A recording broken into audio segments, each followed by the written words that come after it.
I don't know if you're aware of all the problems at industrial scale wind problems. I don't know if you're aware of all the problems at industrial scale wind projects targeting small rural communities, residential areas. They are wreaking havoc around the world. In New York State, I can think of Wyoming County, the Hardscrabble, Orangeville, wind farm projects. Both have lawsuits. People are abandoning their homes. They have health effects. I do have some literature. Some of the health effects include sleep disturbance. She's talking about headache, ringing, industrial-sized tinnitus, wind farms. Cardiovascular risks, immune and cognitive dysfunction. They're sited 1,000 feet from people's homes, 50 decibel noise limits, and they're not protective. The wind industry is very predatory. In Europe, they are adopting much safer, more stringent setbacks, noise limits because they're more experienced. So they're all these wind companies are foreign-based. They're targeting our towns. If you look, I have articles here. Germany is scrapping their wind farm projects. It's raised their electric rates 4 times the base, national whatever rate, going rate. I'm trying to think.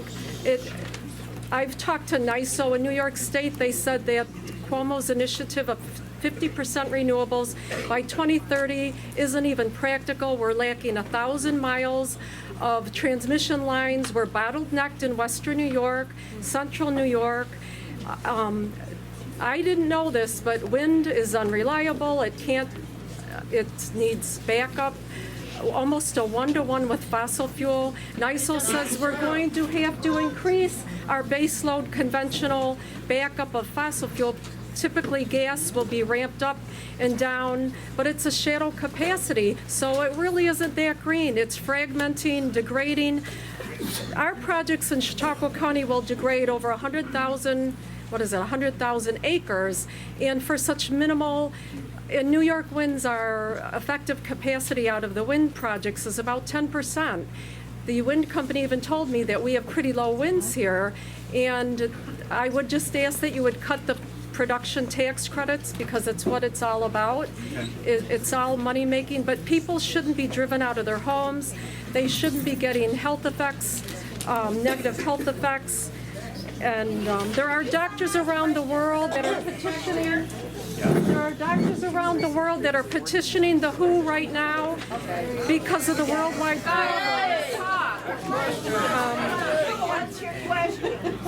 but I would like you to please investigate this. We would like to actually schedule a meeting with you because we've all contacted you separately. I would like to read something from Dan Driscoll. He was the former noise engineer for the Public Service Commission.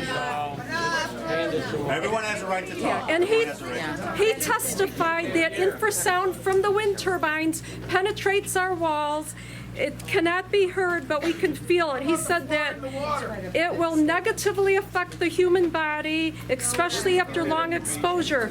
He said the symptoms include headache, nausea, sleeplessness. He recommends at least a 3,500-foot setback, or like around the world, they're asking for 2 to 10 kilometers away. Strong seismic vibrations can be felt 10 miles from. But please do not allow this to continue in our residential communities. It's not even that green. They leak oil. There's birth defects in animals, aggressive behavior. We're at the preliminary stages of investigating this, but we have to use the precautionary principles. Joni, if I can have the Thank you. paperwork, I appreciate that. And I just want to thank you. And just so we're on full disclosure. Okay, full disclosure. Go ahead. But Congressman, you spoke a couple days ago at a Washington, D.C. conference sponsored by the American Wind Energy Association. I would like you to explain to us why the wind industry continues to deny the well-established science of the audio pathology of infrasound when turbines are placed in residential neighborhoods. Thank you. so that's what I was going to get to. I have been an all of the above energy proponent, and that includes wind, solar, and others.